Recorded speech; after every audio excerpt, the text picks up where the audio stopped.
अधिकारी कार्यालय में चंद्रपुर जिला उद्योग विभाग, महाराष्ट्र औद्योगिक विकास महामंडल तथा खादी एवं ग्रामोद्योग से संबंधित उन्होंने समीक्षा बैठक की। वहीं जिला अधिकारी कार्यालय में उद्यमियों के साथ संवाद साधा।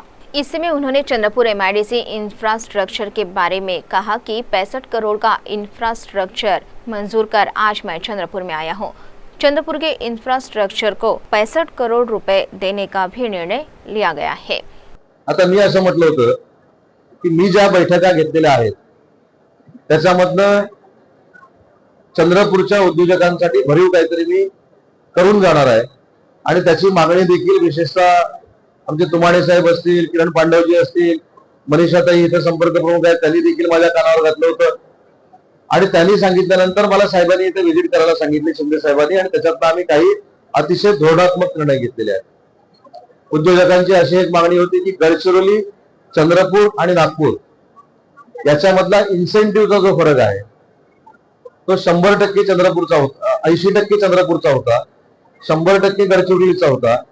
तो उद्योजकांची मागणी होती की आम्हाला चंद्रपूरमध्ये देखील 100% इन्सेंटिव्ह मिळावा, तर तो 100% इन्सेंटिव्ह द्यायचा निर्णय आज मी बैठकीमध्ये घेतलेला आहे। दुसरी महत्वाची गोष्ट होती की स्थानिक लोकांना रोजगार। मी कंपन्यांशी चर्चा केली, कंपन्यांनी असं सांगितलं की आम्हाला स्किल्ड मॅनपॉवर मिळत नसल्यामुळे आमची अडचण होते। मग त्यांची खरी अडचण असेल, खोटी अडचण असेल, ती पण मी दूर करून टाकली। मी मंगल प्रभात लोढा साहेबांची चर्चा केली आणि पुढच्या 15 दिवसात या चंद्रपूरमध्ये आवश्यक असलेलं स्किल्ड मॅनपॉवर बनवण्याची जबाबदारी आता आयटीआयनं स्वीकारलेली आहे। आयटीआयशी आम्ही इंडस्ट्री टायअप करू आणि त्याच्यातनं जे नवीन कोर्सेस आहेत ते आम्ही सुरू करू। तिसरा मुद्दा, इथं लॉइड्स मेटलनं एक स्किल सेंटर सुरू केलेलं आहे त्यांच्यासाठी, तर मी त्यांना देखील एक सूचना केली।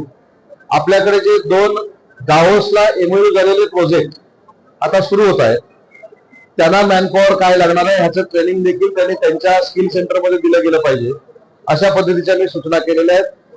त्याच्यावेळी दोन्ही कंपन्यांचे प्रमुख जे आहेत ते कलेक्टर ऑफिसला उपस्थित होते, जेणेकरून स्किल्ड मॅनपॉवर आपल्याकडे तयार झाल्यानंतर त्यांना आम्ही रोजगार निर्मिती अतिशय चांगल्या पद्धतीने करून देऊ शकतो।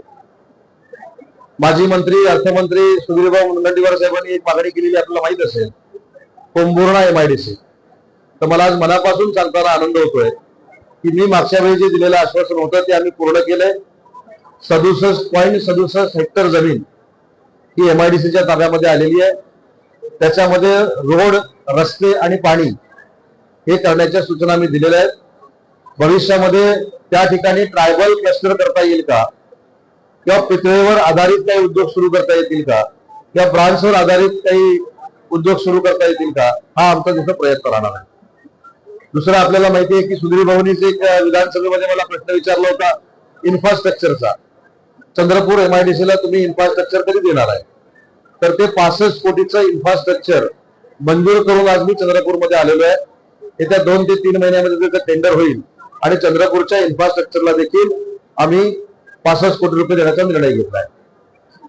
अजून एक महत्वाची गोष्ट, मुख्यमंत्री रोजगार निर्मिती योजनेचं टार्गेट हे या जिल्ह्यानं 92.18% पूर्ण केलेलं आहे। विश्वकर्मामधनं 1973 लोकांना आम्ही किट वाटप केलेलं आहे। त्याच्यामुळं मला असं वाटतं की चंद्रपूरमध्ये आज उद्योग जगतावर होईल याची मला पूर्ण खात्री आहे। मी 100% तुम्हाला सांगितलं। आता अजून एक मोठी मागणी होती भद्रावती एमआयडीसीच्या बाबतीमध्ये, क्रिटिकल इन्फ्राला पैसे आवश्यक आहे अशा पद्धतीची मागणी होती। त्याच्यासाठी 360 कोटी रुपये आम्ही इन्फ्रामधनं मंजूर केलेले आहेत।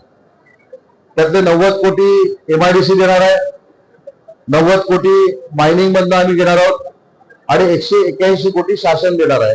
असं 360 कोटीचं क्रिटिकल इन्फ्राचं काम आम्ही मंजूर केलेलं आहे। एमएसएमईला प्लॉटची आवश्यकता होती।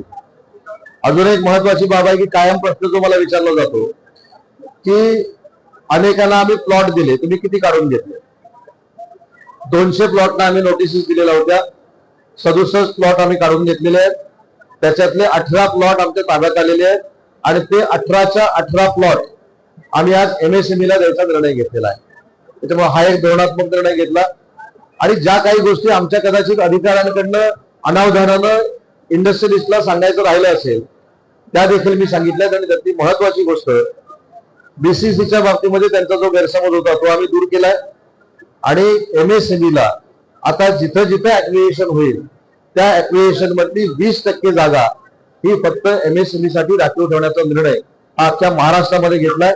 त्याची देखील जाणीव मी आमच्या अधिकाऱ्यांना आणि इथल्या उद्योजकांना करून दिलेली आहे. टीटीवी के लिए प्रतिनिधि वैभव रुयारकर की रिपोर्ट।